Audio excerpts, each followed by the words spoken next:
Bila ada 3 pejabat sedang diskusi, salah satunya Mossad, sekitar 40.000 Starlink. Memang revolusi sudah direncanakan. Iran berhasil membawa ini perangnya jadi perang atrisi.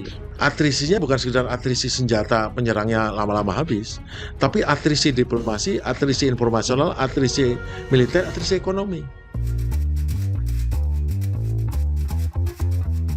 Kita memasuki bulan ketiga tahun 2026 dan di 3 bulan ini saja kita menyaksikan berbagai perkembangan yang luar biasa dan mengejutkan kalau untuk orang-orang kayak kita. Tapi kalau untuk tamu kita nanti mungkin tidak mengejutkan karena sudah terpantau ya dari awal tahun kita dikagetkan dengan operasi Amerika Serikat untuk menculik Nicolas Maduro di Venezuela dan mungkin ketagihan keberhasilan operasi kilat gitu ya. Kemudian Amerika Serikat kemarin bersama dengan Israel atau lebih tepatnya mungkin malah Israel yang ngajak-ajak ya untuk melakukan serangan terhadap Iran. Tapi kita juga melihat bagaimana Iran memberikan serangan respon balasan yang juga menunjukkan bahwa mungkin target Amerika Serikat untuk melakukan pergantian rezim dengan cepat tidak berjalan dengan lancar. Untuk memahami perkembangan itu, hari ini kita kedatangan tamu yang luar biasa. Kita kedatangan Marsma TNI Purnawirawan Agung Sasongko Jati. Beliau adalah ahli pakar strategi strategi PPAU. PPAU. Dan beliau juga karena kita mau memahami Amerika Serikat, ya, beliau sudah 2 kali Pak ya di sekolah di sekolah Air War College dan Air Command Staff College. Nah ini tentu saja pendidikan untuk angkatan udara ya yang prestisius dan bergengsi di Amerika Serikat sehingga siapa tahu kita bisa dapat bocoran orang dalam ini Pak. Nah mungkin pertanyaannya mulai dari apa sih yang diinginkan Amerika Serikat dengan serangan kemarin itu dan benarkah Amerika Serikat sebenarnya tidak ingin kemudian konflik ini berlarut-larut? Terima kasih. Jadi nanti saya akan jelaskan bahwa saya akan membedah ini berdasarkan sudut pandang Amerika. Terus terang saya sangat Amerika sudut pandangnya. Saya tidak punya sekolah lain yang membentuk cara pikir saya. Saya tahun 2005 sekolah di US Air Command Staff College, itu sekolah air power terkemuka, dan kemudian saya beruntung 10 tahun kemudian saya melanjutkan ke US Air War College, tempatnya sama di Maxwell, Alabama. Nah, itu saya harus jelaskan dari apa yang saya pelajari. Untuk level strategi itu sebetulnya masalah dimulai daripada pergantian dari dunia unipolar yang dikuasai Amerika sejak jatuhnya Uni Soviet. Dan itu berlangsung selama kira-kira 20 tahun dan pada tahun 30 tahun ya. Dan pada tahun 2017 itu dideklar oleh Amerika sendiri bahwa dunia sekarang sudah berubah menjadi multipolar atau tripolar, di mana diakui bahwa ada 2 negara pesaing yaitu China dan Rusia telah dideklar sebagai negara adidaya baru, superpower baru yang dianggap menjadi pesaing daripada Amerika. Nah, pesaing yang terbesar adalah tentu China. Kita tahu pada tahun sebelum jatuhnya Uni Soviet, Amerika dengan sengaja mengadakan suatu operasi yang sangat bagus, di mana Amerika merangkul China setelah Perang Vietnam, lagi masih sibuknya Perang Vietnam dan di mana-mana Amerika sukses menggelar meminta negara-negara di seluruh dunia untuk melawan komunisme. Tapi pada saat itu juga dengan kepandaian Henry Kissinger berhasil merangkul China untuk tetap komunis, tetapi masuk ke dalam perdagangan dunia bebas. Pingpong diplomasi itu dulu ya. Nah, dengan cara itu cara yang sangat smart. Itu Amerika sedang pintar-pintarnya. Dengan cara itu berhasil memindahkan, jadi dulu tuh ada dua kekuatan ekonomi besar di dunia, yaitu adalah blok sosialis dan blok Amerika Serikat. Amerika Serikat nomor 1, tapi sosialis kuat juga dengan memiliki sistem konsumsi sendiri, kemandirian dalam produksi dan konsumsi, bahkan sebagian dari produk mereka yang kecil-kecil malah diserap oleh dunia kapitalis seperti jarum, gunting buatan Cina ya zaman itu, baju kaos atau apa yang sederhana, tapi itu sudah tidak bisa diproduksi oleh negara-negara kapitalis karena ongkosnya nggak masuk. Dan lambat laun setelah, itu tahun 73 kira-kira 2 dekade akhirnya berhasil membuat, rontoklah ekonomi sosialis. Karena suka tidak suka dengan, masuknya China ke pasar dunia bebas, akhirnya harganya tidak bisa lagi, sesuai dengan pasar sosialis. Mmm. Ya sebagian masih mendukung tapi akhirnya, kekuatan ekonomi dunia sosialis menjadi tidak produktif akhirnya Uni Soviet tidak sanggup menanggung bebannya akhirnya runtuhlah. Karena sebetulnya ekonomi ya. Tapi Amerika sejak saat itu tetap, sebagai akhirnya menjadi, unipolar tapi mereka tetap melaksanakan kegiatan subversif di negara-negara. Semua negara mantan, bekas, Uni Soviet, pecahan Uni Soviet dan semua negara yang sudah merdeka itu, meskipun merdeka dari kapitalis, sebenarnya mereka diserap, diberikan bantuan, diberikan, lembaga-lembaga LSM yang fungsinya memang membantu untuk ekonomi dan kesehatan ini, tapi juga menggalang pola pikir untuk tetap membenci sesuatu yang bersifat dengan, tidak liberalis, tidak kapitalis. Mmm. Berjalan sukses. Ada beberapa negara yang di dekat Uni Soviet seperti Ukraina dan Polandia berhasil digalang sehingga menjadi anti anti Rusia dengan sentimen dengan sentimen, anti komunis. Padahal pada praktiknya Rusia udah tidak komunis, tapi kan di propaganda kan jalan terus kan. Sementara di belahan yang lain yaitu di Afrika kayaknya kurang sukses ya. Karena sebenarnya Afrika itu lebih berperan banyak Perancis dan negara-negara Eropa Ya lebih bekas berperan ya, penjajahnya ya, yang di sehingga, Eropa. kurang sukses dan akhirnya yang Asia Tenggara. Di Asia Tenggara demikian, suksesnya sehingga, pemberantasan komunis berjalan di negara-negara seperti Indonesia, seperti Malaysia, seperti negara Thailand dan lain sebagainya. Tetapi bahkan negara-negara komunis pun yang masih komunis sampai sekarang seperti Vietnam dan negara lain yang bersifat sosialis seperti Laos, Kamboja, Mmm. itu akhirnya juga masuk dalam, kubu, kapitalistik untuk urusan ekonominya. Mmm. Nah, itu kepandiannya untuk memang nih. Tetapi tetap itu tidak bisa bertahan karena pada akhirnya terbukti sistem sosialis itu, bila mereka bisa menggunakan sistem sosialis tapi ekonominya kapitalis seperti China dan Rusia, ternyata mereka bisa berperang dalam tatanan dunia baru, the new world order-nya Amerika, dan akhirnya pada titik di mana Amerika akan kesalip. Mmm. Itulah alasan kenapa Trump dengan pemikirannya yang sangat business oriented atau mulai profit oriented Ya. ataupun melihat make America great again tuh melihat bahwa ini terjadi ketimpangan, kita konsumen tapi yang untung orang lain. Mmm. Nah, itu sesimpel itu dan dia terjemahkan dengan tindakan-tindakannya dengan menaikkan pajak masuk segala macam untuk menekan negara lain bahwa kita yang lebih kuat, kamu yang jangan lebih untung dari saya. Itulah Iya. tindakannya lebih naik Iya. dan itu dilanjutkan lagi dalam bidang, penekanan dia melihat ada hutang lama bekas perang dingin, yaitu seperti Iran, seperti seperti Venezuela, seperti Kuba, namun itu betul-betul bekas tapi yang sebetulnya bekas, perang dingin tuh, adalah negara-negara Latin, Amerika Latin dan Kuba, serta beberapa negara di Afrika, tapi untuk Iran tuh unik, karena Iran tuh bukan bekas karena perang dingin, justru malah pada saat perang dingin, Iran itu adalah kubu Amerika. Mmm.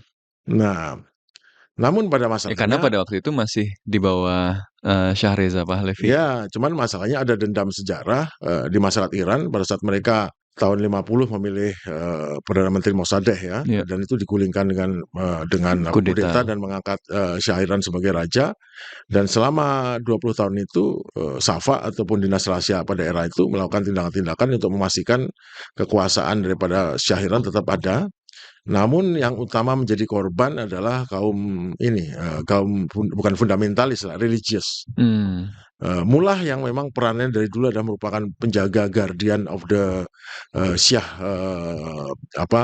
republik atau bekas mantan kerajaan Parsi ya, itu disingkirkan dengan asumsi bahwa mereka tidak boleh itu kesalahan daripada rezim Shah Iran, Safa dan akhirnya, membuat menekan dan ternyata Mmm. memang dari aslinya para mullah ini adalah memang pemimpin, religius yang akhirnya berubah jadi pemimpin, juga Politik politik. juga.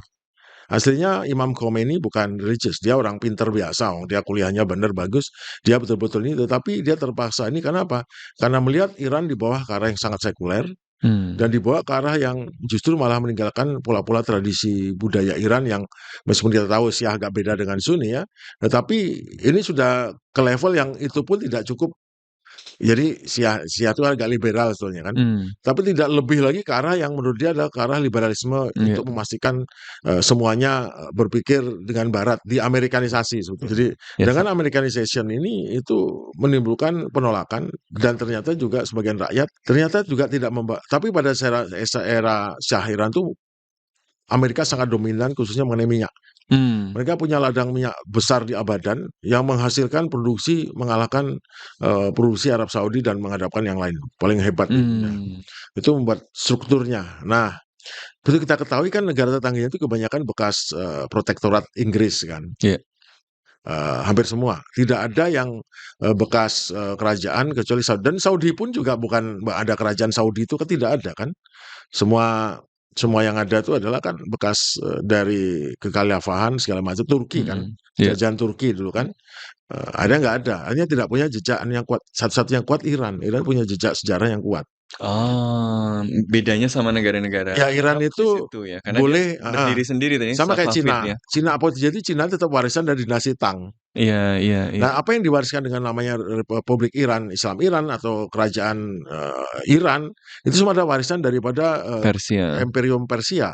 iya, Sama China, Persia, Rusia, saya nggak tahu ada imperium lain, Jepang ya, mungkin Jepang, India, Monggol, India, ya India, Mongol sudah selesai, itu lebih dulu kan Inka dan iya, macam-macam, tapi, di Mesir juga anu ya. Nah, sekarang balik ke pertanyaan semula.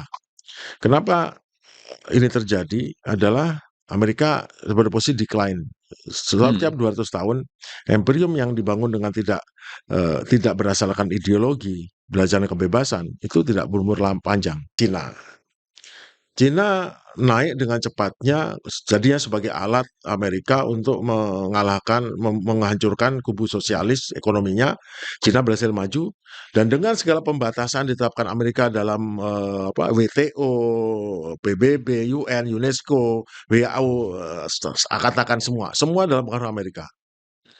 Si si Cina ternyata bisa berjuang di dalamnya dan eksis dan akhirnya Cina malah maju dan akhirnya dalam semua parameter Cina itu bisa eksis mengalahkan dan Amerika bisa Serikat, mengalahkan Amerika. mhm, Kita kalah nih kok kita yang buat aturan main, tapi kok kita yang kalah, kita yang untung, rugi orang lain kita dapatnya 5 juta rupiah. Tapi negara orang saya konsumsinya 4 juta rupiah. Negara lain dapatnya 3 juta rupiah. Tapi dia konsumsinya cuma 1 juta. Dia bisa nabung mmm, 2 juta. Dia lebih kaya dari saya gitu. Nah kesimpulan itulah yang membuat dan juga semua indikator mengutuhkan bahwa Amerika akan kalah dalam segala bidang, mhm, pengaruhnya akan berkurang dan Trump dan itu pasti dan Trump mengupayakan dengan membuat tadi ya keputusan bidang itu loh, bidang ekonomi ya, kemudian keputusan di bidang militer, politik. Kenapa? Untuk memastikan akses ekonomi Cina agak terkonten. Jadi mmm, containment of China mmm, sama containment of Uni Soviet dulu kan. iya, Kemudian containment of Cina, tapi unik karena containment Cina itu susah juga karena Amerika, sebagian besar dari barang kelontong beli di Cina. iya, Tapi nggak masalah, beli kelontong nggak masalah, asal kamu jangan nyalip saya dalam beberapa hal, mmm, khususnya militer dan teknologi, yang khususnya spesifik lebih ya, spesifik lagi AI. mmm, Nah, sekarang balik nih, Cina dapat dari mana sih dia suplai apa, energi kan. Ternyata 50% Cina tuh dari Iran, Iran, mmm, sekitar 5% tuh dari Venezuela. Tapi kan ingin memberi pelajaran, karena pada saat Amerika memberi sanksi, mhm, sebagian negara itu masih nyuri-nyuri, mmm, di belakang layar beli. India masih berani beli beli ini. Nah, sekarang India sudah agak ada ngalah lah, meskipun dia mungkin diam-diam ini, tapi India dengan sengaja menghentikan kapal yang membawa minyak Venezuela kemana, dia menunjukkan seperti itu. Jadi India udah mmm, mulai masuk kubu, karena pada akhirnya India kan harus memilih. mhm, Pada saat Rusia teman baiknya, tapi Cina bersekutu, nanti India ada di mana? Saya punya bom nuklir juga, tapi saya kok nggak dikategorikan sebagai superpower. mmm, Karena memang ada parameter superpower yang nggak terpenuhi oleh India. Namun dia tidak mau kalah karena jelas kompetitornya adalah China, kompetitor pengaruh dan banyak hal ya. Juga termasuk politiknya adalah politik. dalam negerinya, karena negara Hindu kan terbesar, dia punya sedikit terhadap Islam dan, ini akhirnya Cina, Rusia, Iran, nah dia merasa jadi ini terkepung. Nah, Mhm. bagaimana dia bisa ini, akhirnya terus India kelihatan sekarang nggak terlalu non-blok kan, Mhm. sama kayak Indonesia ini ya kayaknya, tapi saya belum tahu ya. Belum ada tindakan kita, itu baru gejala-gejala ya. Nah, Iya. untuk mengkonten Cina adalah apa? Ya dengan memastikan ini putus. Makanya, namun ada pemain lain di regional yaitu antara Israel dan Iran. Hmm. Israel sudah dari 40 tahun yang lalu, Netanyahu sejak dia masih muda jadi menteri di pemerintahan siapa itu, Ariel Sharon atau siapa itu ya, atau siapa punya, dia sudah mendeklar satu-satunya cara untuk membuat Iran itu adalah membunuh regime change. Hmm. Dia kampanye. Setiap presiden Amerika dia kampanye, mulai presiden siapapun Bush junior, kemudian presiden yang lainnya sampai Obama tidak ada yang nanggapin. Karena semua tahu hasil akhirnya itu akan banyak ruginya lah. Untuk apa? Dunia udah diam-diam biar aja kita konten Irian nggak bisa ngapain, dia juga nggak ganggu kita kan. Iya. Kalau perang-perang dikit ya kita habisi yang anunya. Tapi bagi Israel kan nggak begitu, karena dia bukan khawatir sama nuklirnya Iran. Iran, dia khawatir sama kemajuan Iran. Hmm. Kita ketahui bahwa Iran tuh memiliki standar intelijensi nomor 4 di dunia, di bawah Korea, Cina, Jepang. Amerika sendiri nomor 33. Hmm. Israel yang kita pikir negara yang penuh orang pandai itu cuman 37 kalau nggak salah. Itu hanya satu parameter. Parameter yang lain, dengan segala sanksi yang berat itu ternyata Iran tumbuh Masih. sebagai negara sosialis yang standarnya standar tinggi, lebih tinggi dari banyak negara sekelilingnya. Hmm. Tingkat pendidikannya tetap tinggi, dia ahli di bidang apa tuh namanya, stem cell. Iya, iya. Stem cell nomor 2 di dunia nggak salah. Kemudian ahli lagi di bidang banyak manufacturing yang berkembang dengan pesat, dan kalau nggak bisa itu mereka keluar negeri, tapi mereka jadi ekspatriat Iran itu termasuk yang paling top di dunia, dan tidak kalah dengan, Yahudi ya sebetulnya. Nah Hmm. yang ditakutkan adalah kalau sebagai negara, Israel itu siap membantu Iran asal rejimnya jangan ini sebetulnya. Kenapa? Hmm. Karena Iran itu adalah negara yang muslim tapi paling liberal, yang bisa menerima perubahan dengan cepat dan ini. Namun kan nggak mungkin, karena jelas rezimnya ini sangat benci atau sangat tidak suka, atau mungkin memang semboyan negaranya adalah Palestina adalah eh, harga mati gitu kan. Di Israel sini masalahnya adalah kaum ultra konservatif yang minta ini Israel harus lengkap seluruh tanah Israel, kalau bisa di luarnya. Iya, Kalau bisa Greater Israel ya. di Jordan, semua yang ada di kitab sucinya itu masuk. Termasuk Hmm. sebagian wilayah Suriah, termasuk apa namanya Sinai, apa-apa yang ada di Iya. itu dimasuk diklaim sebagai wilayah dia. Dan itu menjadi agenda dari partai-partai di dalam, sehingga apapun itu partainya selama dia mau ingin dapat menang kekuasaan, maka dia harus mendeklar program-program yang bertahun-tahun ditanamkan ke benak daripada orang-orang Israel ini bahwa Israel itu harus begini. Itu kan repot. Hmm. Oke lah, kembali kenyataan balik ke zaman sekarang. Setiap perundingan damai sebetulnya ada CPOA ya, perjanjian yang ditetapkan tahun 2015 antara pemerintah Obama, Jerman, Perancis, Inggris, India, Rusia dengan Iran. Disetujui Presiden Obama bahwa Iran sedia untuk menekan penyediaan dan itu diawasi terus-menerus sehingga yakin nggak akan mungkin bikin bom nuklir. Tapi sanksi dibuka. Tapi tahun 2018 itu dicabut oleh Donald Trump. Donald Trump dengan alasan Periode pertama. ini merugikan. Ya jelas karena pada saat Trump naik, lobby Israel itu kan Kuat sekali. kuat sekali. Betul. Lobby Israel itu adalah lobbyis yang memang sebagian dari bisnisnya didapat dengan adanya posisi Israel sebagai posisi tidak damai di Timur Tengah itu menghasilkan uang bagi mereka. Hmm. Semua negara yang akibat tidak damai ini sehingga Israel Palestina, kemudian menimbulkan perlawanan didukung oleh itu, menghasilkan suatu ancaman yang bersifat apa namanya Permanen. permanen, tapi sebetulnya ancaman yang delusi, yang sebetulnya nggak ada ancaman. Contohnya saya Saya sama Anda baik-baik saja, tapi saya megang pistol, saya todongkan begini ke Anda, "Loh, Anda kalau megang pistol?" "Enggak, saya nggak mau ngapain, tapi megang pistol." Anda kan mau ambil langkah preventif. Anda bangun tembok supaya nggak ngarah, kemudian Anda bilang kalau dia nembak, tolong siapin polisi. Akhirnya ada kegiatan-kegiatan dari kondisi terancam yang memang didesain oleh Israel, yang menghasilkan keuntungan bagi kelompok ini. Dan kelompok ini hasil keuntungannya digunakan untuk menjaga kondisi. senjata. Jadi ada konflik-konflik yang terjadi yang membuat negara butuh senjata banyak macam-macam. Nah, ternyata lobby AIPAC itu terkait juga dengan militer industrial Iya, complex. iya, iya. Setiap orang yang mau naik, mau partai apapun, kalau dia mau dukungan biar sukses dapat suplai biaya, dana ataupun bantuan ini atau Dari bantuan AIPAC. endorse lah dari AIPAC untuk bisa naik. Dengan syarat mereka boleh ngomong apapun, nggak ada masalah, tapi begitu pada saat kritis Israel perlu dukungan ataupun suatu terkait Israel dukungan, kamu bantu. Sesimpel itu. Nggak ada ikatan apapun. Ada yang sangat sangat terlibat, sangat patuh, loyal seperti Cindy Graham. Ada beberapa orang lain yang jelas lebih mirip seperti dubes Amerika di Israel sekarang. Mike Huckabee ya. Ya itu jelas dia dapat periuk nasinya dari AIPAC lah. Tapi yang lain ya dia karena melawan mulai tahun 80-an, mulai para bisnismen, apalagi yang Yahudi, nggak Yahudi pun tapi dia simpati pada Zionis, membeli media. Semua media dibeli sehingga media itu menjadi corong untuk mengubah persepsi orang mengenai apa yang terjadi di dunia. Persepsi adalah kebenaran kalau itu tidak ada counter-persepsi. Kalau saya setiap hari mengatakan bahwa saya adalah orang yang baik hati, saya orang baik hati, berarti lama percaya orang saya baik hati. Hanya karena saya ngomong saya baik hati. Kalau saya bilang si A adalah orang yang nggak benar, lama-lama pikir nggak benar, kenapa sih nggak benar? Tapi tetap tertanam nggak benar, karena cara kerja iklan itu seperti itu. Diulang-ulang Namanya terus ya. familiarization, teorinya ada, teori komunikasinya ada. Bila sesuatu diulang-ulang, seperti terus terang Philip terang terus, akhirnya kalau kita Philip. Aku dan kau kenal Denko, oh Denko, ada suaranya, ada ini dalam ilmu semiotika ada itu. Nah, balik lagi lah. Nah, sekarang Israel mau melaksanakan sesuatu.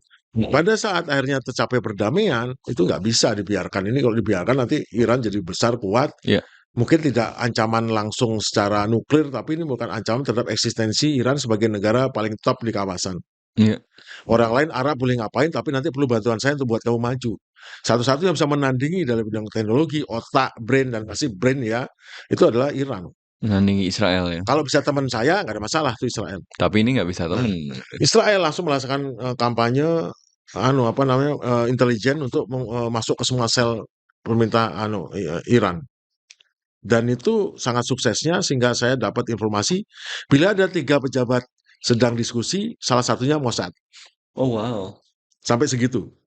Artinya Mossad sangat mengakar. Baik Mossad yang sadar dia kerja untuk Mossad, atau yang tidak sadar dia kerja untuk Mossad. Atau dia hanya sekedar memberi informasi yang dia tidak tahu informasi ini digunakan untuk gathering. Kan intelijen itu kan gathering informasi kan. Menggabungkan titik-titik, makin banyak titiknya bisa terdapat gambaran. Dia tidak perlu tanya, kamu tak kasih duit balik, enggak. Cukup dia merasa bekerja untuk perusahaan A, dia bekerja untuk pabrik C, dia bekerja untuk seorang pemerintah, dia bekerja untuk presiden, tapi intinya akan memberikan posisi. Mungkin dia nggak merasa dia memberikan posisinya ayatollahnya atau presidennya ataupun komandan, tapi dia hanya membawa bingkisan untuk selamat ulang tahun. Isinya adalah penyata lokator. Atau mungkin dia adalah mengirim pesan WhatsApp atau pesan dalam aplikasi apa yang seolah-olah murni buatan Iran, tetapi ternyata itu adalah sudah dikompromis. Sehingga dia kirim pesan yang rahasia, aman. Ini besok kita buka bersama ya. Jadi kan atau itu jawab, ya langsung titiknya ketahuan. Iya. Nah, sekarang kembali perundingan di Jenewa. Perundingan di Jenewa mengakibatkan ternyata semua bilang, wah ini berjalan lancar nih. Kushner sama Witkoff ya siapa? Steve Witkoff bilang, oh ini lumayan berkembang nih. Iran udah mau semua yang dikaya tuh udah mau ditaruh negara lain. Dan dia mau kita juga ya kita nggak mungkin dia nggak sama sekali lah ya dia silakan sampai 5% nggak apa-apa. Itu aman-aman aja kita awasin gitu kan. Oh semua udah positif, gembira kan. Bagi Israel itu nggak menggembirakan. Ya, kalau mau damai, Israel, kalau damai nggak mengembirakan. ya karena nanti Iran, karena ada kongsinya sanksi akan dilepas nih, Iya, separuh iya, dilepas sudah lebih dari cukup bagi Iran. iya, iya, iya, Dan tidak membahas soal rudal balistik. iya, Karena iya, karena Amerika tahu rudal balistik dilarang, itu kan nggak reasonable, berarti nggak ada mm, perjanjian kan. iya, iya, Oke, memutuskanlah pada hari Sabat. Bayangin, dia melaksanakan serangan pada hari Sabat, Sabtu kan? mm, Itu hari Sabat, salah satu hari Sabat dari 4 hari Sabat. Jadi orang Yahudi itu punya 4 hari Sabat penting. Itu hari Sabatnya. Kenapa? Kenapa hari Sabtu itu? Karena itu sudah siap desain. mm, Sudah desain, draftnya sudah disusun, draft perjanjian itu sudah disusun. Saat memutuskan menyerang, bilang saat terakhir kepada Donald Trump, nah peluang ini gimana sih dia menang? Oh, kemungkinan sukses nih di briefing kan, sukses besar ini, berhasil ini udah dapat datanya, ini, ini selalu lihat sekarang pergerakannya Ayatollah nih, kita bisa tahu saat ini, sehingga apa? 100% atau mungkin 95% akan bisa dikapitasi. mm, Jadi Amerika tuh menggunakan teori mengenai ring of center of gravity. mm, Yang pertama adalah leadership. mm, Yang kedua adalah pendukung listrik dan apa air serta ketiga adalah apa namanya pendukung lain transportasi. mm, Keempat adalah apa namanya rakyat pendukung. Kelima adalah tentara. mm. Zaman dulu orang berperang tentara dulu, Baru wow, baru sampai masuk ke ke tengah. dalam gitu ya. Nah, kalau prinsipnya center of gravity efek bosonian kita sikat leadernya. Mm, Center of gravity-nya mm, leader. Itu kalau berlaku kalau negaranya negara normal republik atau negara barat atau negara kayak Indonesia itu berlaku. Sikat tengahnya selesai, yang lain manut. Jadi mm, nggak perlu banyak korban. Jadi mm, niatnya ini nggak perlu banyak korban, yang penting mendekapitasi istilahnya. mm, mm, Jadi benar membunuh pimpinan itu biar nggak banyak korban, nggak banyak perjuangan selesai. mm, Masalahnya center of gravity Iran itu sudah dirombak. Ya, dulu mungkin zaman Ayatollah Imam Khomeini, center gravity-nya sama seperti itu. Tapi dalam beberapa tahun 20 atau 30 tahun lain mereka mempunyai sistem yang berbeda. mm. Mereka sangat pisahkan antara saya lupa namanya apa al-faqih apa namanya itu yang Wilayatul Faqih wilayatul ya. al-faqih yang itu adalah supreme leader. Saya tahu bahasa Inggrisnya. Rahbar, Kemudian rahbar. ya, kemudian ada yang namanya adalah pemerintah biasa, Mm, presiden, eksekutif ya. Ada judicial dan ada military terdiri dari dua, pokoknya ada garda revolusi dan IRGC reguler ya. army. Basaji ya namanya. Yang Basis. basis ya. Itu hal yang berbeda. Sama sekali si Ulay al-Faqih ini tidak ada ngurusin soal ini. Mm, Dibedakan, kamu nggak boleh urusan ini. Kamu hanya beri arahan pada kami, kita. Tapi kalau nggak ada arahan ya kita jalan sendiri, si pemerintah. mm, Garda revolusi ya, dia garda revolusi, dia urusannya menjaga keamanan, menjaga pengkhianatan apa segala macam kan. Nah, di Iran ini sendiri untuk urusan politik itu normal. Partai mm. politik itu berantem, pukul-pukulan di biasa, normal lah kayak Ada partai politik pemilunya berantem untuk untuk jadi ya. presiden. Jadi kalau dibilang negara Iran tidak demokrasi itu nggak tepat ya. Karena mereka sangat demokratis di level Iya, eksekutif. selama tidak kemudian keluar dari kontrol Nggak ada beda sama kita selama eksekutif ya. tidak menentang Pancasila, Undang-Undang Iya, iya. 45, Iya, iya, iya. dan simbol negara kan itu Betul, sama. betul. Itu kan simbol negara, cuma simbol negara yang kadang-kadang memberi arahan. Iya, iya. Kalau kita dulu namanya MPR, memberi Iya, iya, arahan, iya, nah, iya, garis iya. besar haluan negara. Nah Iya, ini iya, iya, sebetulnya iya. MPR-nya nih, MPR tidak dipilih, tapi dia memastikan negara Iran tetap Hmm, pada jalurnya. pada jalur revolusi Islam itu Islam ya. ya gitulah. Kadang-kadang dirilis sedikit lah, dilonggarkan apa. Tapi yang jelas pemerintahnya jalan aja biasa seperti Hmm, lain. Demo yang terjadi tanggal 24 Desember itu demo terhadap pemerintah. bukan pada Bukan pada sistem Supreme demonya Leader ya. karena harga naik kok. Hmm, Bukan demo kenapa harga naik? Ya orang sana kan nggak tahu sih pedagang-pedagang ini saya naik harganya nih gimana nih? Kamu turunkan pajaknya dong. Jangan sampai saya mm, terlalu mahal ya gitulah. 3.000 orang suruh-supi dengan bahwa maksudnya akhirnya memang sudah direncanakan. Kira-kira mulai bulan Oktober itu sudah dimasukkan sekitar 40.000 Starlink. oh, Memang revolusi sudah direncanakan oh jadi oleh Starlink CIA, itu Mossad, MI1. bagian dari itu. Jelas itu bantuan Amerika memasukkan Starlink 40.000 ke seluruh penjuru Iran. Starlink ini masuk, terus saat terjadi demo, nggak apa-apa, demo damai, dibuat kerusuhan ada sekitar 600 orang yang membawa senjata yang menembaki sesama demonstran, kemudian ada demonstran kecil-kecil di daerah yang ditembaki dan juga mereka langsung membakar. Yang pertama mereka membakar truk bis-bis transportasi, membakar klinik-klinik, membakar beberapa masjid, bakar dengan tujuannya ada tujuan efek base operation yang membuat situasi jadi chaos. Ya chaos lah, membuat tidak percaya pada pemerintah. Nah, itu berjalan dengan ramai, diberitakan dengan Ya, ramai. demonstrasi. Namun pada tanggal 8 Desember itu pada saat akhir tahun itu datanglah pesawat-pesawat dari Rusia dan China untuk membawa peralatan yang ternyata pada 8 Januari itu semua Starlink itu Sudah 80% nggak bisa nggak berfungsi. khususnya di Teheran. Begitu nggak berfungsi tanggal 9 itu stop. Artinya apa? Memang itu coordinated violence. Subversion. Ya, subversi. Terkoordinasi. Dan jelas salah satu bekas menteri pertahanannya yang mengatakan, "Wah, mari teman-teman para agen Mossad, mari berjuang bersama-sama pejuang Iran untuk ini." Dia malah ngaku. Ternyata Mossad ada di situ segala. Dan memang hebat sekali. Namun ya akhirnya dipadamkan. Tanggal 14 Trump sudah merasa cukup matang untuk menghajar ini. Ternyata nggak ada alasan disampaikan. Bahkan Netanyahu sendiri datang ke mana? Ke Trump, tolong jangan diselanjutkan. Kenapa alasannya? Karena dengan kecerdasannya, ternyata alat ini bukan sekedar jammernya Starlink, tapi juga alat counter intelijen.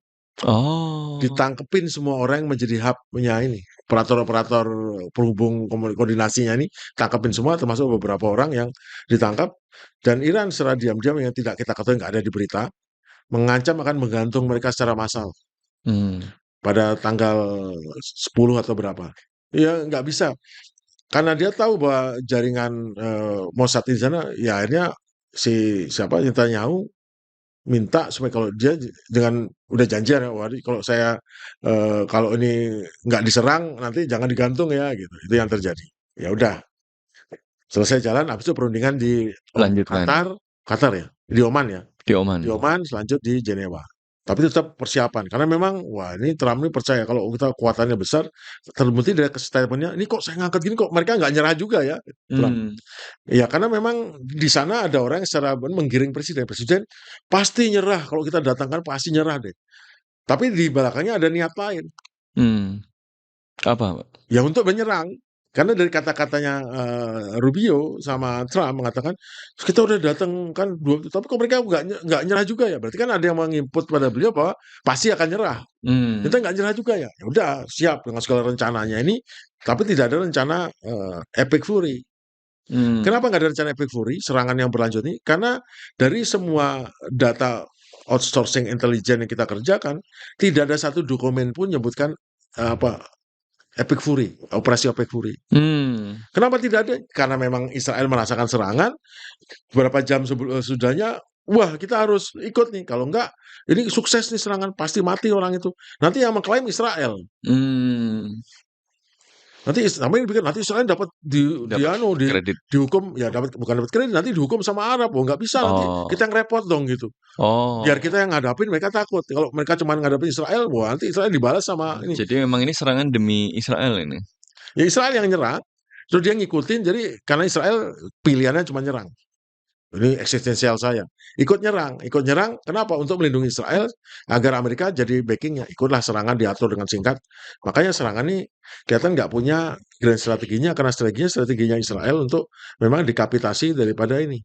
Soal regime change-nya itu sudah tahu tuh orang Amerika udah tahu karena sebelum udah bilang kan presiden jangan menyerang, kita nggak punya strategi. Pada tanggal 14 itu kalau kita serang, ini strateginya apa? Nggak tercapai grand strateginya. Menyerang saja terus apa? Cuman gitu aja. Kita udah effortnya besar loh ini. Nah, begitu menyerang, sekarang akhirnya menyerang lah. Jadi kampanye 72 jam pertama semua tactical output-nya bagus, hancur semua yang dipastikan akan mencapai tujuan. Jadi kan grand strateginya tuh akhirnya declare sama presiden kan. 1 regime change, 2 rakyat berontak mendukung menghancurkan pemerintah, 3 semua senjata rudal balistik dan hancur. Dan terakhir adalah semua proksinya hancur. Karena saat bersamaan juga Iran menyerang proksi-proksinya. Tetapi yang terjadi adalah Belum pesawat yang menyerang Teheran tuh balik sampai, Mhm. itu Iran sudah melaksanakan serangan. Artinya apa? Iran Belum udah balik siap. ke Amerika Serikat? Belum Belum balik balik ke Nevarim, ke oh baru ke pangkalan udara Israel, di Nevatim? Israel. Oh. Kan mereka terbang 1.500 kilometer, terbang 11 kilometer kira-kira 2 jam lah ya. Terbang, air refueling setengah jam, terus ngebom, bla bla bla, balik, refueling. Jadi eh, kira-kira perlu waktu. Jadi saat sedang nyerang pun, Mhm. setelah nyerang, jadi memang Iran pandai, dia nggak mau melanggar hukum internasional.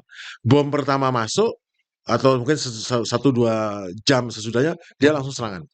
Mmm. Sehingga pesawat yang mau balik ke Nevadim, ke itu menghadapi runway-nya sudah dihajar nih. Hanya terpaksa dia divert ke tempat lain, ke Ben Gurion Airport dan Elnov, Oh, wow. ke sama Ramat David. Oh, jadi mereka itu nggak bisa pulang ke Iya, karena di pasti datang itu sudah dihajar sama itu. Dan kemudian Iran juga pada hari yang sama udah langsung menyerang pangkalan-pangkalan udara di sana, udara dan laut. Masuk yang Bahrain itu yang paling dihajar, paling habis itu semua itu. Jadi kalau melihat perkembangannya kan berarti kayaknya grand strateginya Amerika Serikat kalau ada, itu juga tidak berjalan lancar, Pak, ya? Berarti dan Bukan lancar, tidak sama sekali. tidak sama sekali. Cara ngukur parameternya gini loh. Jadi kan negara itu kalau dia bersaing dengan negara lain menurut Amerika itu menggunakan instrumen of national power. Mhm. Instrumennya adalah simpel, mereka pakai simplicity lah. Diplomasi, informasi, militer, ekonomi. Ditambah budaya, culture. Tapi kalau culture itu adalah persaingan jangka panjang. Ada namanya Hollywood culture, ada American culture, ada namanya apa namanya Korean culture. Nah, dan saya pastikan orang Iran itu sudah terpengaruh American culture semua. Iya. Seperti halnya kita. Nggak ada masalah dengan itu. Ya itu juga masalah juga. Jadi Amerika hidupnya enak itu. Jadi sebagian anak-anak muda Gen Z-nya wah enak ya kayak hidup di Amerika begitu. Nah, sekarang kita lihat pada saat sebelum perang semua pihak menggunakan instrumennya. Amerika ke Iran apa? Diplomasi. Wah, dengan gencar dia menyudutkan Iran. Mhm. Dengan selama bertahun-tahun Iran itu terpojok, Iran dikatakan begini begitu, teroris segala macam, segala labelnya segala macam, ya. Mhm. Iran hanya punya teman sedikit. Mhm. Diplomasi, instrumen diplomasi. Instrumen informasional, semua media barat mengatakan yang negatif mengenai Iran. Mhm. Kalaupun ada berita-berita yang netral, tapi itu juga hanya berita netral yang tidak menghapus berita stigma negatif. Hampir sebagian daripada di kita saja itu banyak netizen-netizen tuh yang wah pro Iran itu kenapa? Karena udah termakan bertahun-tahun dengan cara apapun bahwa Iran tuh negara yang Represi. nggak oke, represif, anti Sunni, anti apa, pokoknya kejam lah. Dengan kampanye yang masif dan kita tidak rasakan baik di dalam kartun, di dalam media, dalam film 300 kan, ada ingat kan? Film 300? Film 300 itu gimana Sparta, Sparta berhadapan dengan Persia. Persia. Persianya jahat, kejam orangnya gitu, meskipun tergulung tapi dia pahlawan, ini penjahatnya. Itu kan melabeling orang Mmm. Persia itu. Mmm. Nah, terus informasional udah kalah lah. Nggak ada media barat yang akan melihat Iran itu secara komprehensif dengan benar. Hanya China raselnya. Kemudian militer. Militer jelas Iran kesulitan untuk mendapatkan balu dia negara lain diancam kalau beli dari Iran, tapi akhirnya setelah multipolar dan mulai terdapat sanksi ke mana Rusia, baru Rusia bisa menjual.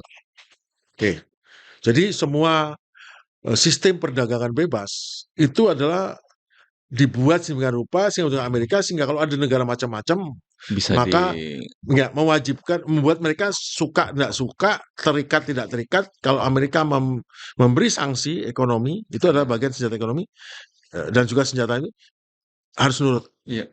Nah, sekarang militeri jelas kuat lebih Amerika besar dan Iran kurang. Ekonomi, secara ekonomi Iran diberi sanksi Mhm. dan juga memberi sanksi pada negara kalau membantu Iran. Iya. Jadi hanya Indonesia setelah kemarin juga kayaknya kena sanksi itu ya, dari Uni Eropa itu. Tapi terkait yang dengan Iran atau Rusia yang masih beli minyak Rusia kayaknya. Rusia ya? Bayangkan, jadi kalau negara yang membantu Iran akan diberi sanksi. Nah itu kejam. Bukan hanya negara, orang, personil, apa mereka akan diberi sanksi. Sanksi itu berupa apa? Sanksi dia nggak bisa menggunakan visa, Amex, kredit card, debit cardnya langsung Blokir. ditutup, diblokir. Itulah, jadi itu daimnya, daim itu. Nah, jadi ini adalah instrumen of national power. Mmm. Sebetulnya daim ini dibagi dua. Ada yang hard power, ada yang soft power. Mmm. Yang hard power adalah apa? Militer sama ekonomi. Yang soft power adalah informasional sama diplomasi. Nah, pertanyaannya, kenapa ekonomi hard power? Saya bisa lempar batu, kena kepalanya Mas, benjol, itu hard power. Tapi saya nggak perlu buat Mas sakit, tapi Mas lebih menderita lagi kalau saya matikan semua debit card-nya. Iya, nggak bisa beli, nggak Itu bisa namanya hard power. ngapa-ngapain. Iya. Jadi sebetulnya sanksi ekonomi itu adalah pernyataan perang sebetulnya. Iya. Hal itu terjadi, makanya Amerika dulu diserang oleh Jepang. Karena apa? Memberi sanksi ekonomi pada Jepang saat Jepang membutuhkan bahan bakar untuk melanjutkan ekspansinya ke Asia Timur, ke Asia Tenggara. Jadi serangan ke Pearl Harbor itu karena Itu adalah sah sebetulnya. Kenapa? sudah Karena ada sudah perang dulunya. iya, kan zaman itu masih dikatakan itu perang gitu loh, sanksi ekonomi. Nah sekarang jadi sudah mengalami nih Iran gini. Nah, perang terjadi, blank. Namun tactical output berupa serangan kepada pertahanan udara, serangan kepada Ayatollah, serangan kepada bunker ini, bunker itu, artileri yang dicurigai semua pada hari itu sekitar 500 serangan, hari kedua 1000 serangan, setiap hari 500 sorti. Dan masing-masing bawa 2 bom. Dan segala macam serangan menghancurkan ini, segala macam, sukses semua di permukaan hancur 90%. Tapi namanya tactical output. Jadi mission accomplished untuk level tactical. Tapi tactical output ini adalah bagian untuk mencapai strategic outcome. Strategic outcome-nya kembali apa? Regime change, rakyat demo, pemerintah runtuh, misal nggak bisa nembak, kemudian proxy nggak bisa apa-apa. Ternyata pada hari pertama, kedua, ketiga, 4, 5, 6 sampai hari ke-7 tidak ada satupun dari strategic outcome-nya itu terjadi. Jadi secara taktikal sukses, tapi Sukses secara 100%, strategik nol. Katanya nol. nol. Kenapa tidak terjadi sama sekali? Nggak ada bukti sama sekali itu tercapai. Dan sekarang air superiority, betul air superiority dikuasai udara di atasnya. Tapi so what? Mau air superiority, mau ground superiority, mau apa? Kalau ternyata grand objektif tidak tercapai. Iran berhasil membawa ini perangnya jadi perang atrisi. Atrisinya bukan sekedar atrisi senjata penyerangnya lama-lama habis, tapi atrisi diplomasi, atrisi informasional, atrisi militer, atrisi ekonomi. Saya jelaskan kenapa. Secara diplomasi, Amerika posisinya sekarang lebih baik sekarang apa lebih baik seminggu yang lalu? Lebih baik seminggu yang lalu. Apa parameternya? Karena Spanyol aja Jepang, menolak. ya NATO nggak manut sama dia lagi. Spanyol nolak dan lebih milih nolak daripada disanksi apapun. Perancis nyatakan nggak mau terlibat, dia hanya mau mengamankan sumber dayanya. Inggris menyatakan saya nggak ikut-ikutan. Iya. Turki juga diam aja saya diserang. Nah, kemudian yang lain itu secara diplomasi, Jepang, Korea marah sama Amerika. Dia punya pertahanan pulau-pulaunya itu menggunakan rudal Patriot terbaru dan dipindah semua. Dipindah semua. Lah terus dianggap apa? Saya teman apa enggak? Iya. Itu nyata loh. Korea Utara itu punya nuklir, Cina lo ada. Itu saya mau apa? Wah ini semua. Lucu ini kalau Kim Jong Un tiba-tiba wah gitu. Nah, terus coba. Terus ini jadi pelajaran sekolah ya. Nggak apa-apa dengerin, direkam aja. Nah sekarang si di Timur Tengah, ternyata dengan sengaja Iran mengancam kalau kamu masih membantu Amerika, saya bom anumu, saya bom anunya saja, saya bom Amerikanya, nggak ada bom anumu. Tetapi ketahuan 2-3 hari yang lalu pesawat F-22 dan itu landing di salah satu pangkalan di Qatar dan di Uni Emirat. Karena masalah dengan tankernya. Tankernya nggak cukup atau tankernya udah kehabisan atau apa sehingga nggak cukup, akhirnya dia landing saja di bawah daripada saya kehabisan bahan bakar, di bawah ngisi di sana refuel. Berarti di pangkalan itu, jadi pangkalan itu kan ada pangkalan untuk Amerikanya sudah dihancurkan dan pangkalan untuk angkatan udara negara situ, dia mendarat di pangkalan angkatan udara itu yang bagian angkatan nggak diserang itu, ngisi bahan bakar dan apalah gitu, dihajar sama itu dan sudah tidak ada penangkisnya sudah habis, bahkan ketahuan habis apa karena dari OSIN kita tahu bahwa yang digunakan tuh ternyata ada rudal Patriot zaman perang Teluk tahun 91 generasi pertama. Cukup bahwa mereka tidak mendukung Amerika sudah kemenangan diplomatis. Diplomasi kemenangan diplomatis itu udah. Nyata saya berjalan sendiri, saya perang berdua sama Israel, yang lain nggak ada nih gitu. Iya.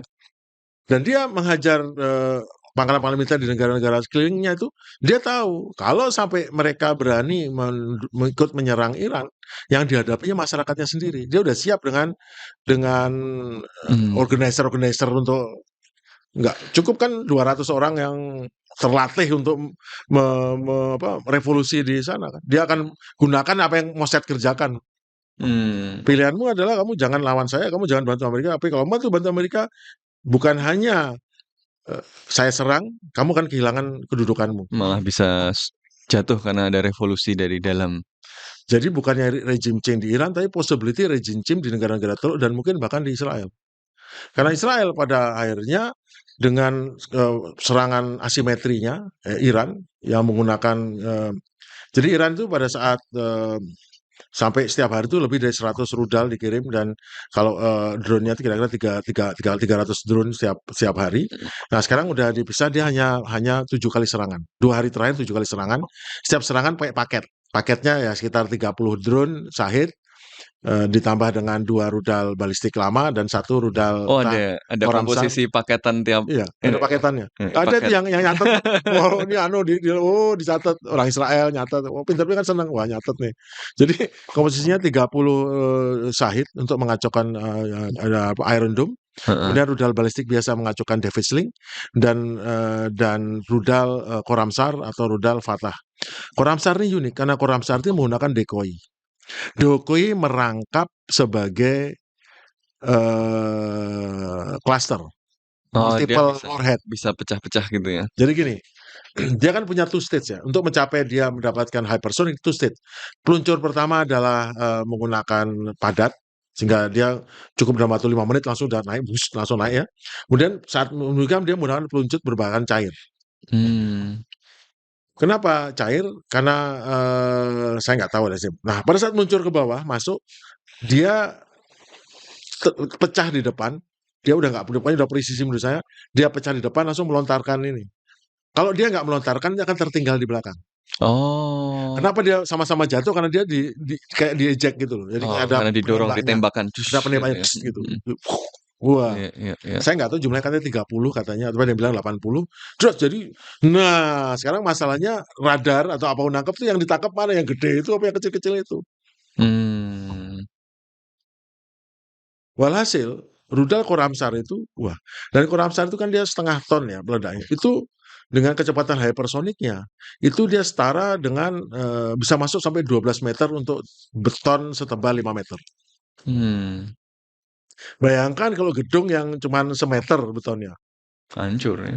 Dia akan secara masuk ke dalam masuk dan itu menimbulkan dan Iran menyerang hanya target militer. Nah, tapi kan collateral damage-nya apa pedulinya gitu kan. Kalau tadi dia menyerang target militer dia hanya berhasil menyerang pangkalan Nevarim, menyerang pangkalan David apa namanya? David Sling. Bukan Rem David, pangkalan udara sama Telnov. Tapi yang terutama Nevarim. Nah, Nevarim begitu dia nggak dipakai, dia diam-diam melakukan serangan juga. Di sana udah nggak dilindungi lagi kan, nggak dipakai nggak mungkin diserang kan. Landasannya nggak bisa dipakai, F-35-nya nggak di sini dipindahin. Ternyata dia menyerang apa? Dia menyerang gedung operasinya. Dicurigai mungkin sekitar 15 daripada penerbangnya Oh, tapi nggak diumumkan ya? Nggak ada pengumumannya. Kenapa curiga itu? Karena keesokan harinya dari semula serangan udah turun jadi 60-70 sorti, baru jadi 200 sorti. Kayak balas dendam gitu loh. Ya kita nggak tapi kan seperti itu. Jadi membunuh dan juga serangan ini dengan rudal Fatah 2 menyerang. Jadi di dalam tubuh Israel sendiri juga ada, nggak salah Iran juga jago kan, dia punya mata-mata. Dia tahu persis kalau Jenderal Tomer yang Panglima Angkatan Udara Israel sedang mengunjungi suatu pangkalan suatu command center lah, mengunjungi lah gitu. Itu dihajar tepat dan mungkin meninggal atau mungkin luka parah.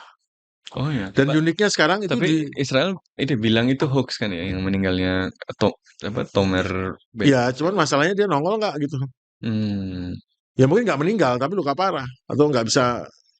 Ya pilihan kan itu aja. Terus Netanyahu sejak serangan pada hari itu sampai sekarang nggak kelihatan, nggak pernah muncul sama sekali. Mmm. Karena dengan rudal yang sama menghantam kediaman dan menembus ini. Oh, wow. Tidak ada satupun dari bayangkan, satu rudal Fatah sebenarnya itu tuh disanggung sama 8 rudal penyanggung loh, itu nggak bisa Oh. dihentikan itu. Itu ada buktinya dan itu analisa dari orang Amerika. Saya kemarin lihat, seperti ini tuh. Wow. Nah, sekarang kembali ke militer dan militernya berarti sudah berhasil membalas. Dia hancur, ya, tapi pasukan bawah tanahnya yang dikumpul di seluruh pegunungan itu masih berfungsi. Dan sekarang udah mulai menghemat serangannya betul-betul terarah hanya 7 kali serangan sehari yang bersifat paket gitu kan. Oh, jadi menurun itu memang karena mau dihemat ya? Bukan karena Ya karena tempat-tempatnya sudah kenapa harus dihancurkan memang? memberondong kalau sudah habis di sana? Oh. Dulu mungkin dia 20 yang berhasil 7. Terus sekarang dia 100% berhasil mungkin. Oh, betul. Karena udah habis air defense-nya juga Iya, ya. 7 Jadi paket itu maksudnya terdiri dari 30 drone, 30 gabungan drone dan rudal. Dan drone-nya itu dilepasnya bukan dari Iran loh, itu lepasnya dari Irak, dari ternyata banyak dari proksi-proksi. proksi-proksi ya, yang Oh, mobile semua. Nah, yang terjadi adalah sekarang terakhir ekonomi. iya. Saya banyak dapat komplain dari netizen bilang, ekonomi apa yang jelas Amerika menang. Ya, kamu kan lihat paradigma itu dari apa namanya result based operation. Operation berdasarkan result. Berapa banyak yang mati, berapa banyak gedung yang hancur, berapa banyak Iya, kalau senjata lihat sorti yang angkanya. dilakukan, bom dilepas.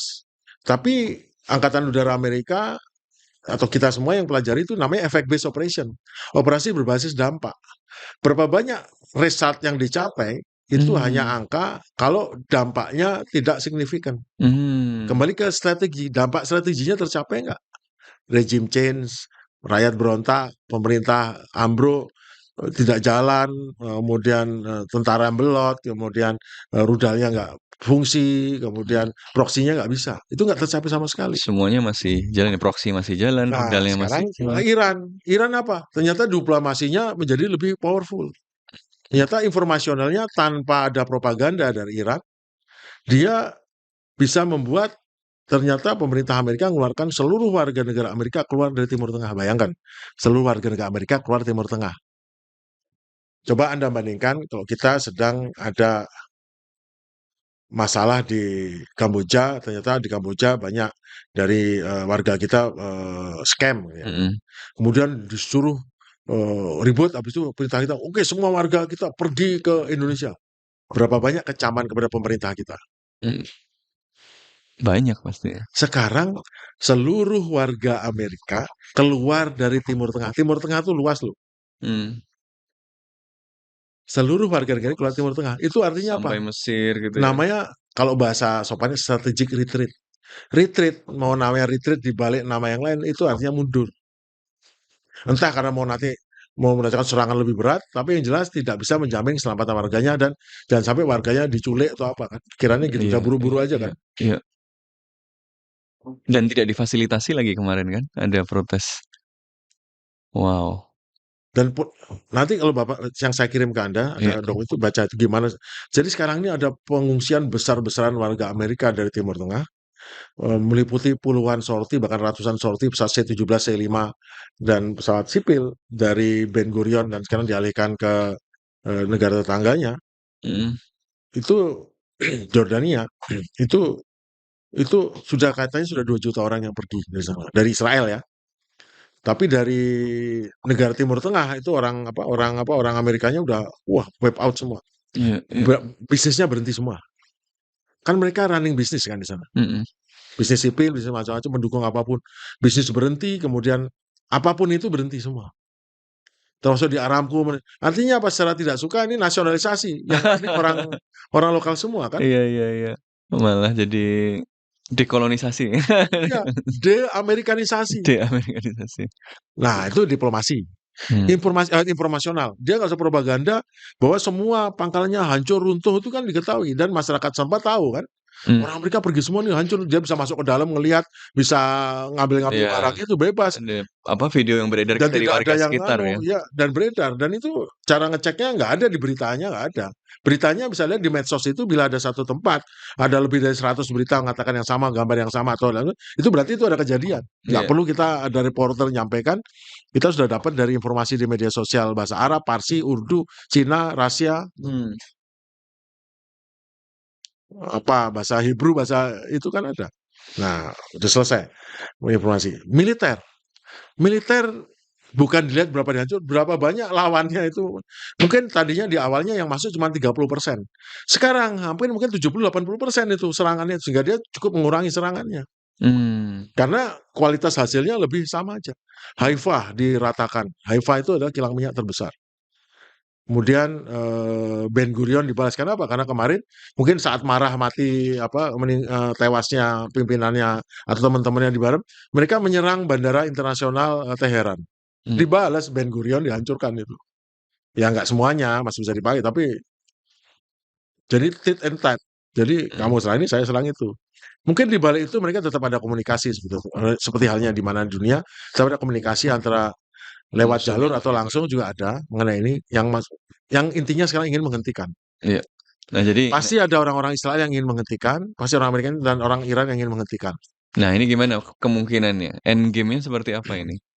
Namun masalahnya end game-nya sekarang Iran yang ada di atas. Dia cukup bertahan, dia cukup tidak bertahan dengan mode sekarang, tidak perlu melakukan hal-hal lain, menaklukkan Amerika, dia cukup bertahan sampai titik di mana akhirnya itu mereka tidak bisa melakukan serangan lagi, Iya. dan sudah hancur semuanya.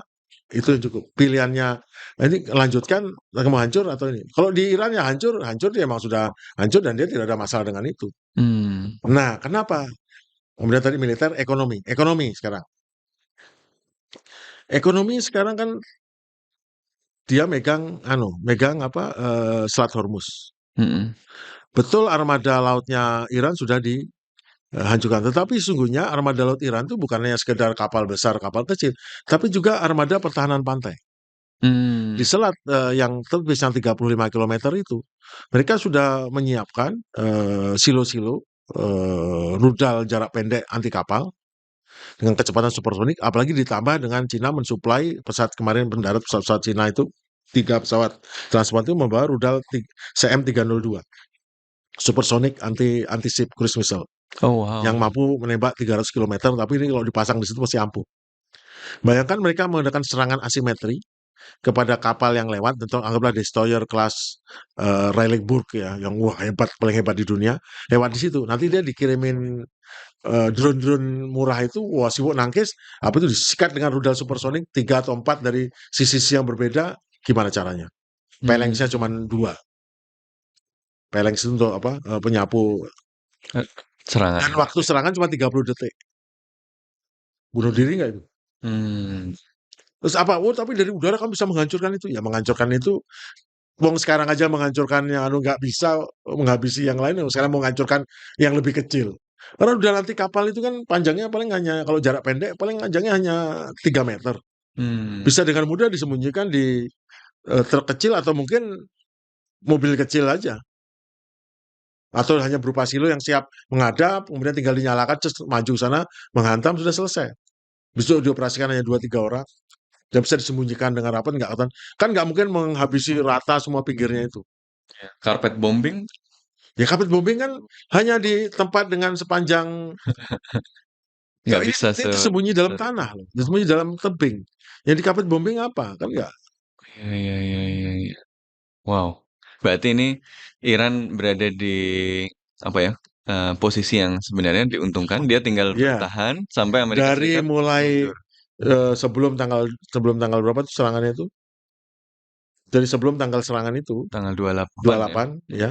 Sebelum serangan itu Amerika dia nilainya 100, Iran mungkin 30 bidang instrumen national power. Sekarang jangan-jangan ini sama. Yang satu turun drop jauh, ini naik. Hanya dengan menggunakan rudalnya. Jadi Iran dengan kecerdasan dan kepandaiannya sudah siap 20 tahun mensimulasikan semua Kemungkinan. kemungkinan dan dia menggabungkan diplomasi, informasi, militer, ekonomi itu dalam kesatuan.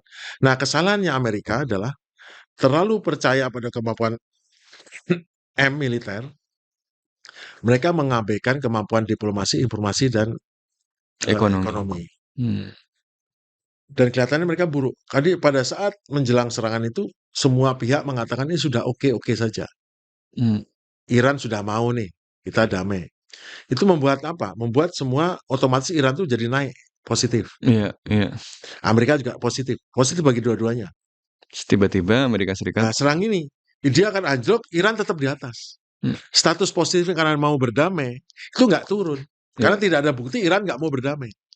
iya. Klaim dia tidak mau damai itu nggak ada. Kalau dulu, alasannya Trump kan biasa bohong ya. Zaman perang tahun lalu, dia bilang, oh Iran menghentikan perdamaian. Nggak ada bilang, kan lagi perundingan tuh. Pada fase belum final kan, tahun lalu, lagi perundingan soal ini, nuklir Iya, juga. iya. Tapi belum fase, langsung dibom, dia nggak mau damai, diklaim. Tapi sekarang udah terlanjur bilang, si kau bilang, oh ya ini tandanya membaik nih. Semua bilang, oh membaik. Artinya naik, straight, semua seneng. Langsung saham naik, langsung Iya. harga bursa efek oke, seneng ini. Terus serangan, Iran nggak turun karena dia sudah stay di maunya. Sudah di Ini atas. langsung anjlok. Mungkin naik lebih tinggi lagi, tapi anjloknya nah setelah. Kemudian habis itu memburuk lah tuh si namanya si Amerika itu memburuk. Itu yang membuat dia nggak kredibel lagi di mata ini, dia nggak sanggup membuktikan sebagai adidaya sanggup menyelesaikan soal ini, dan malah semua jadi hancur lebur. Jadi tatanan keamanan di Timur Tengah sekarang dengan rusaknya, hancurnya semua pangkalan, ketidakmampuan Amerika untuk mengatasi ini, dan dalam posisi ini artinya nanti di masa depan sepertinya Amerika sudah tidak punya peran yang sama lagi. Dia akan diganti yang lain. Malah Nah, negara-negara Arab akan berpikir, wah saya nggak bisa sebentar, mengandalkan Amerika Serikat. tolong baca yang nggak ada di berita di berita ini adalah Cina dalam beberapa hari lalu sudah masuk untuk mengirimkan 5 kapal tempurnya, 3 kapal penjelajah, 1 kapal 3 kapal destroyer perusak, dan 1 kapal fregat, serta 1 kapal supply. Dia tepat berhenti di depan Selat Hormuz. Untuk melindungi kapalnya. Tapi semua juga tahu kalau dia membantu untuk mengawasi secara elektronik ini. Ini kapal-kapal terbarunya Cina, kapal-kapal tempur terbarunya, dilengkapi dengan rudal anti pertahanan udara, rudal jelajah, dan rudal lainnya. Termasuk rudal sea denial. Jadi sekarang Amerika Serikat mikir juga itu. Amerika dia berada, jadi jangan sampai Amerika atau siapapun yang mau mensabotase kapal Cina yang diizinkan lewat nanti disabotase oleh Israel pun nggak akan. Kamu nih saya balas. Jadi Cina udah statement itu. Oh wow. Berita ini nggak ada di koran, nggak ada di berita ini karena memang ditutup dan nggak jalan. CNN yang pusatnya di Qatar itu nggak berani karena ada namanya undang-undang di Amerika yang menyatakan nggak boleh menyiarkan dalam kondisi total war. Tapi sesungguhnya ini karena nggak pernah ada deklarasi perang Iya, sebetulnya. namanya special operations. Iya, special operation, Tapi dan bukan. special operation nggak memenuhi kandidat undang-undang itu, dan itu hanya total war. Declaration war antara orang dengan orang. Kalau cuma special operation, sebetulnya nggak berkena itu. Tapi kan tetap ancamannya sama. Iya, iya, iya. Karena sekarang negara Barat, negara NATO, Eropa sekarang udah lebih totaliter daripada negara Timur, daripada Cina dan juga. Iya. Bayangkan orang ngomong nggak setuju Yahudi saja atau apa itu sudah dikategorikan sebagai antisemit, dan itu melanggar dosa besar. Iya, iya. Jadi seolah-olah itu kitab suci itu antisemit. Padahal ya orang Palestina juga semit juga kan. Iya, iya. Prakteknya bukan hanya orang Yahudi juga itu. Nah, itu yang terjadi. Jadi jawaban dari pertanyaannya Mas tadi bahwa yang terjadi apa ya, itu terjadi. Sekarang situasinya adalah situasi di mana satu pihak instrument of power-nya turun, satu lagi naik. Iya. Makin lama ini perang bertahan, ini makin naik, ini makin turun. Makin lama dia tetap survive, bisa tetap semua grand strategi tadi yang diklaim akan dihancurkan tetap ada, itu sudah menunjukkan persepsi kemenangan bagi Iran. Ya, berarti ini semakin cepat Amerika pull out sebenarnya it in the interest of the United States sendiri gitu ya. Jika Amerika memandang interestnya, dia nggak akan melakukan serangan. Iya, masalahnya ini Harusnya kalau dia serangan dia dapat win besar, bayangkan. Win besar gimana? Dengan dia menggandeng sama kayak dulu waktu dia menggandeng Cina meskipun dia lagi komunis, sak komunisnya komunis. Sekarang dia bisa menggandeng Iran jadi partner bisnis, kan lebih mudah mempengaruhi. iya, Namun masalahnya ada yang nggak terima nih, pacar yang lain ini nggak terima. Kalau ini berdekatan sama ini. iya, iya. Curiga dia, cemburu dia. Israel ya berarti. Karena Iran itu bukannya sekedar kompetitor, Iran itu menjanjikan kecemburuan. Dia bisa berpotensi untuk menandingi India, menandingi Cina dalam segi sumber daya manusia. Iya, Negara yang pas, darahnya luas, sumber daya alamnya banyak, dan jumlahnya 90 juta. Itu negara yang sangat potensi untuk menjadi berkembang dengan iya. negara adidaya mungkin nanti suatu hari nanti. Kembali seperti Persia zaman dulu. Luar biasa. Terima kasih banyak Pak Agung, ini sangat mencerahkan. Kita tentu masih akan melihat nanti perkembangannya, tapi sejauh ini, seperti yang disampaikan Pak Agung tadi, kondisinya adalah, justru, Amerika Serikat sedang mengalami penurunan, instrument of national power ya dalam konteks, Iran ini, sementara Iran masih bertahan. Kita akan lihat siapa yang akan pull out duluan. Nanti kalau ada perkembangan lagi, kita update lagi di kontekstual. Terima kasih.